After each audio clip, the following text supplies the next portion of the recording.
Hazrat Ibn Umar radiyallahu anhu applied perfume on him, carried him, performed the prayer, and did not perform the ablution. Hazrat Ibn Abbas radiyallahu anhu said, "A Muslim does not become impure whether he is alive or dead." Saad said, "If he had been impure, I would not have touched him." And the Prophet sallallahu alaihi wasallam said, "A believer does not become impure."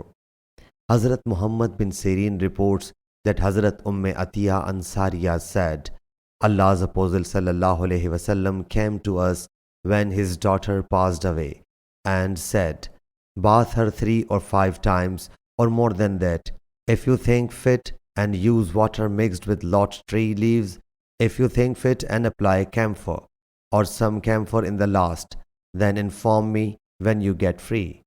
When we had finished, we informed him. He sallallahu alaihi wasallam gave us his wrapper and said, "Wrap her in it."